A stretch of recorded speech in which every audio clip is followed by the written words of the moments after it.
Hello friends, welcome to my YouTube channel. Friends, आज हम start करने वाले हैं इंटीग्रल ट्रांसफॉर्मेशन। इंटीग्रल ट्रांसफॉर्मेशन में सबसे पहला यूनिट है लैप्लास ट्रांसफॉर्मेशन का। तो आइए देखते हैं लैप्लास ट्रांसफॉर्मेशन क्या है। तो सबसे पहला डेफिनेशन आता है what is Laplace transform. Laplace transform क्या है? तो Laplace transform of a function f of t is defined by the following integral. Integration of 0 to infinity e to the power minus st f of t dt। देखिए, Laplace transform हम लोग किसी function का calculate करते हैं। जैसे हमारे पास एक फंक्शन गिवन रहेगा f of t और बोलेगा कि इसका लैप्लास ट्रांसफॉर्म करके दिखाइए। तो हम लोग लिखेंगे Laplace transformation of f of t equal to integration of 0 to infinity e to the power minus st f of t dt। तो अगर कोई फंक्शन गिवन रहेगा, function of F of T type, F of T equal to sine of T मान लीजिए दिया रहेगा, तो इसका लैप्लास ट्रांसफॉर्म पूछेगा। तो अगर इसका लैप्लास ट्रांसफॉर्म पूछेगा तो हम लोग कुछ नहीं करेंगे, हम लोग लिखेंगे Laplace transformation of F of T equal to, अब जो एफ ऑफ टी यहाँ पे दिख रहा है इसके प्लेस पे साइन ऑफ टी रख देंगे और हम लोग कैलकुलेट कर लेंगे। तो जो वैल्यू आएगा उसे हम लोग बोलेंगे Laplace transform of sine of T, या फिर सिंपली हम लोग ये कह सकते हैं Laplace transformation of function of T.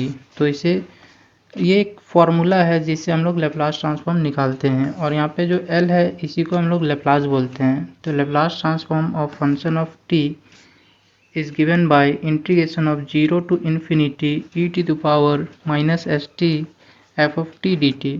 अब यहाँ पे समझिए, ये जो s है ये s आर्बिट्री कांस्टेंट है।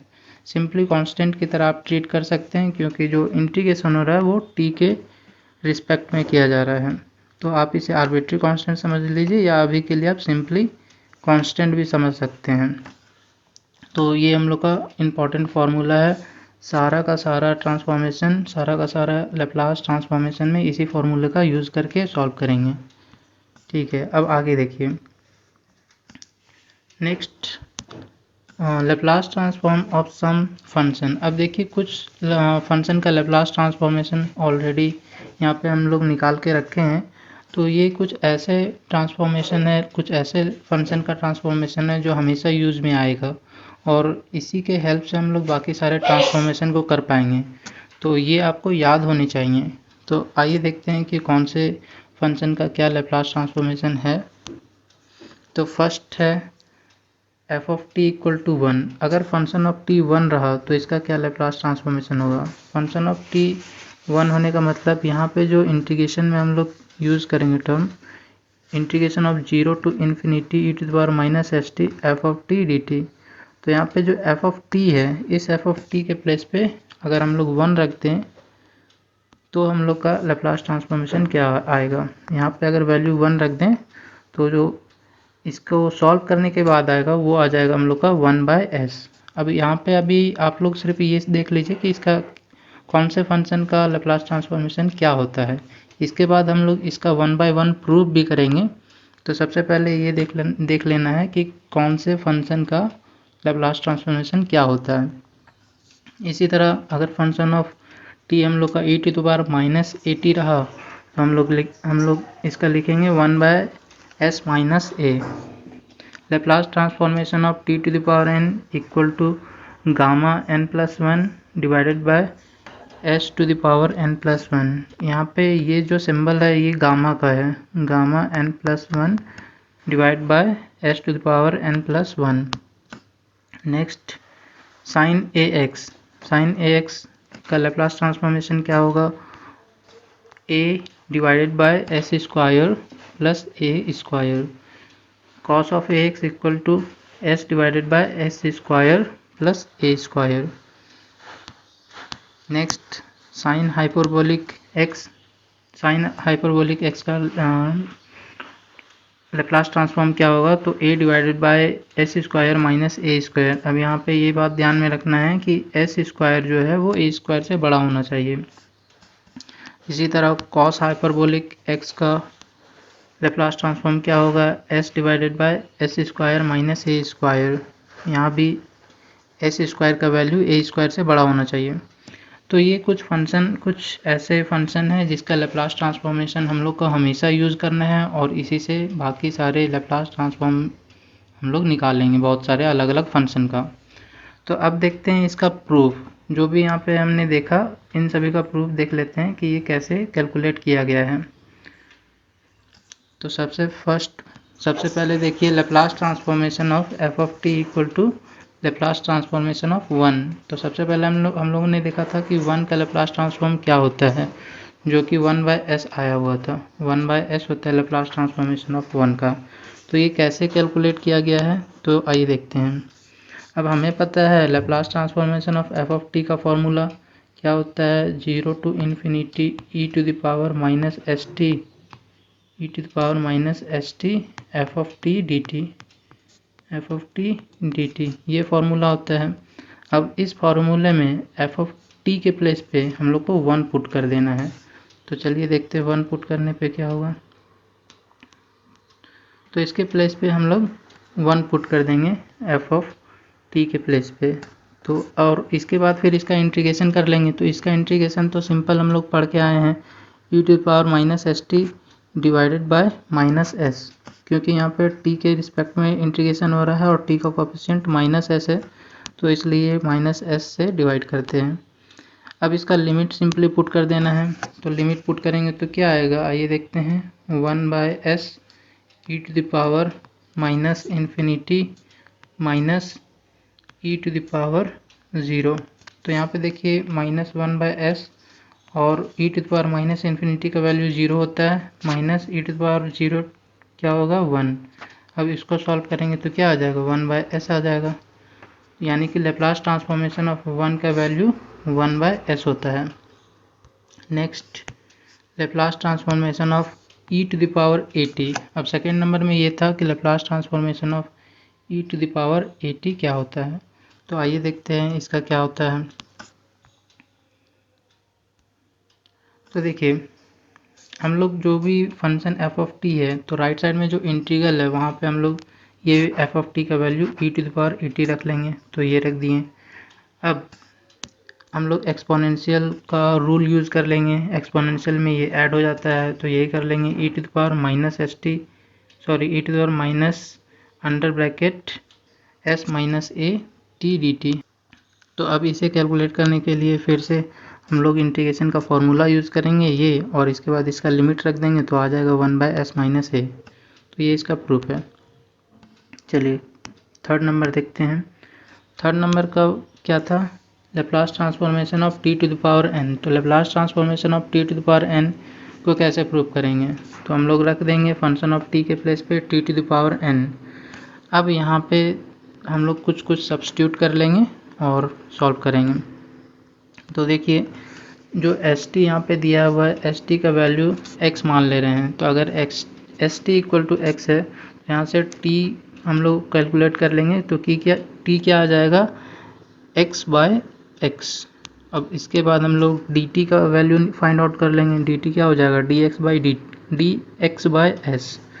अब इसी चीज़ को हम लोग इंटीग्रेशन में रख देंगे। तो इंटीग्रेशन में रख देने से क्या आएगा, देखिए e to the power minus x, क्योंकि एस टी का वैल्यू क्या है s, तो e to the power minus x, और t to the power n, t का वैल्यू हमने यहाँ फाइंड किया है तो वही x/s whole to the power n, और dt का वैल्यू क्या है, dt का वैल्यू dx/x, तो ये आ गया dx/s। अब इसको सॉल्व कर देंगे। तो इसको सॉल्व करेंगे तो ये आ जाएगा हम लोग का s to the power n+1। देखिए बाहर कैसे आ रहा है, यहाँ पे s का वैल्यू क्या आ जाएगा, s to the power n आ जाएगा अगर ब्रैकेट ओपन करते हैं तो, और यहाँ पे s का वैल्यू 1 है, तो ये ऐड करके क्या आ जाएगा, s to the power n+1। ये हम लोग बाहर आउटसाइड कर लेंगे इंटीग्रेशन का। अब इसके बाद फिर e to the power minus x, इसको रहने देंगे, और x to the power n को कैसे लिख सकते हैं, देखिए x to the power n को हम लोग लिख सकते हैं x to the power n+1 -1। अब ऐसा क्यों कर रहे हैं ये आगे बताते हैं, पर हम लोग को इसी तरीके से लिखना है। देखिए ये एक फॉर्मूला बनाने के लिए हम लोग ऐसा अरेंज कर रहे हैं, x to the power n+1 -n, इसे ऐसा इसलिए लिख रहे हैं क्योंकि ये एक फॉर्मूला बन जाए। अब ये किसका फॉर्मूला बनाने की कोशिश कर रहे हैं, तो देखिए हमारे पास एक फॉर्मूला है e⁻⁻x इंटू x⁻n−1 dx। इस फॉर्मूले ये अगर हम लोग इंटीग्रेशन को ऐसे लिखते हैं तो ये गामा n लिखा जाता है। तो ये गामा n लिखने के लिए हम लोग को ऐसा इंटीग्रेशन में बनाना पड़ता है। तो अब देखिए यहाँ पे e⁻⁻x ये मिल गया, x⁻n−1 होना चाहिए, तो इसको आप n समझ लीजिए और ये -1। तो x⁻n−1 के प्लेस पे आप इससे कंपेयर कर दीजिए। तो यहाँ पे n है, n-1 है, तो ये गामा n हो गया। अब यहाँ पे हम लोग के पास n+1 है, तो क्या हो जाएगा, ये गामा n+1 आ जाएगा। तो यहाँ पे फाइनली क्या मिल गया, Laplace transformation of t⁻n equal to gamma n+1 divided by s⁻n+1। तो ये हम लोग का प्रूफ हो गया थर्ड वाला का। फोर्थ का देखिए, अच्छा फोर्थ और फिफ्थ का एक ही में प्रूफ हो जाएगा, तो इसे देख लीजिए। फोर और 5 का प्रूफ देखिए। हमें पता है कि साइन ऑफ 80 और कॉस ऑफ 80, साइन ऑफ 80 और कॉस ऑफ 80 एक्सपोनेंशियल e⁻−80 के रिलेशन में आता है, तो उसी का यूज़ करेंगे। अगर आप थोड़ा बहुत कॉम्प्लेक्स पढ़ के आए हैं तो आपको पता होगा कि कॉम्प्लेक्स में हम लोग कैसे लिखते हैं, e⁻80 को लिख सकते हैं cos 80 प्लस आयोटा साइन 80, तो यही यूज़ कर लेंगे e⁻80 equal to cos 80 plus iota sine 80। अब दोनों तरफ लैप्लास लगा लेंगे, दोनों तरफ लैप्लास ले लेंगे तो क्या हो जाएगा, Laplace transformation of e⁻−80 equal to Laplace of cos 80 plus iota sine of 80। अब देखिए ये राइट साइड वाला बस लेफ्ट में किए हैं और ये वाला हम लोग इस साइड लिख लिए हैं, लेफ्ट वाला राइट में और राइट वाला लेफ्ट में। इसके बाद क्या करना है, अब इसको अलग अलग कर लेंगे, Laplace transformation of cos of 80, Laplace transformation of sine 80। और देखिए इसका लैप्लास ट्रांसफॉर्मेशन सेकंड नंबर वाला है, ये हम लोग देखिए लैप्लास ट्रांसफॉर्मेशन ऑफ e⁻80 का क्या होता है 1/s-a। अगर यहाँ पे 80 रहा यानी e⁻+80 रहा तो हम लोग का फॉर्मूला बनेगा 1/s-a। लेकिन अगर यहाँ पे e⁻−80 रहा तब क्या लिखेंगे, तब हम लोग का ये हो जाएगा 1/s+a, यानी अपोजिट साइन आता है। अगर यहाँ पे माइनस है तो यहाँ पे प्लस आ जाएगा और यहाँ पे प्लस है तो यहाँ पे माइनस आ जाएगा बीच में। तो ये लैप्लास ट्रांसफॉर्मेशन ऑफ e⁻80 का ये लैप्लास ट्रांसफॉर्म होता है। अब इसी का यूज़ करके उसे सॉल्व करना है। तो यहाँ पे देखिए लैप्लास, देखिए इसका लैप्लास ट्रांसफॉर्म ये आ गया। अब यहाँ पे ये जो डिनोमिनेटर में है इसी के कॉन्जुगेट से हम लोग न्यूमरेटर और डिनोमिनेटर में मल्टीप्लाई कर रहे हैं। अब इसके बाद क्या है, Laplace transform of cos 80 plus iota Laplace transformation of sine of 80। और यहाँ पे ये जो कॉन्जुगेट से मल्टीप्लाई कर चुके थे तो इससे हम लोग का ये बन जाएगा s plus iota a divided by s square plus a square. अब यहाँ पर इसके बाद एक लाइन यहाँ पे आप खुद से लिख लीजिएगा, इसे ब्रेक करके देखिए इसमें क्या लिखना है बता रहे हैं। इसे हम लोग क्या लिख सकते हैं, एक s divided by S square plus A square plus iota A divided by S square plus A square, यहाँ पे आयोटा हो गया। तो ये देखिए ये रियल पार्ट हो गया और ये हम लोग का इमेजिनरी पार्ट हो गया। और लेफ़्ट साइड में ऐसा ही कुछ आया है, लेफ़्ट साइड में भी देख सकते हैं ये रियल पार्ट है, ये इमेजिनरी पार्ट है। तो अगर हम लोग इक्वेट करेंगे रियल और इमेजिनरी पार्ट को तो ये क्या आ जाएगा, हम लोग का रियल और इमेजिनरी पार्ट को इक्वेट करते ही ये आ जाएगा Laplace transform of cos of 80 equal to s divided by S square plus A square. और इसी तरीके से इमेजिनरी पार्ट को अगर हम लोग इक्वेट करेंगे तो ये क्या हो जाएगा, Laplace transform of sine of 80 equal to a divided by S square plus A square. तो ये हम लोग का कितना नंबर 4 और 5 का ये प्रूफ है। नेक्स्ट 6 और 7 का प्रूफ ये है, देख लेते हैं। यहाँ पे फिर देखिए cos Laplace transform of cos hyperbolic x and Laplace transform of sine hyperbolic x को प्रूव करेंगे कि इसका क्या वैल्यू आता है। तो देखिए फिर से यहाँ पे हम लोग को आइडेंटिटी का यूज़ करना पड़ेगा। Sine hyperbolic t, sine hyperbolic t को हम लोग क्या लिख सकते हैं, e to the power a t minus e to the power minus a t divided by 2। तो ये हम लोग को याद रखना है। साइन हाइपरबोलिक टी क्या होता है ये आप लोग कॉम्प्लेक्स में पढ़े ही होंगे। ओके, फिर देखिए इसी चीज़ को हम लोग लिख लेंगे यहाँ पे हाफ 1/2 बाहर ले लेंगे और Laplace transform of e to the power a t minus e to the power minus a t. अब इसी को लेप्लास ट्रांसफॉर्म यहाँ से फिर क्या कर लेंगे, half of Laplace transform of e to the power a t minus Laplace transform of e to the power minus a t. अब देखिए इसका लेप्लास ट्रांसफॉर्म हम लोग को पता है 1/s माइनस ए, और यहाँ पे भी इसका भी लेप्लास ट्रांसफॉर्म पता है कि अगर यहाँ पे माइनस रहा तो यहाँ पे प्लस हो जाता है, तो 1/s प्लस ए, ये इसका लेप्लास ट्रांसफॉर्म होगा। अब इसके बाद इसका सिंपली एलसीएम ले लेंगे हम लोग। तो एलसीएम लेंगे तो क्या आ जाएगा, ये आ जाएगा 2a divided by s square minus a square. तो यहाँ पे ये 2 से 2 कैंसिल हो जाएगा और सिंपली हम लोग का क्या आ जाएगा, Laplace transform of sine hyperbolic t equal to a divided by s square minus a square. ये जब s ग्रेटर देन a होगा तब।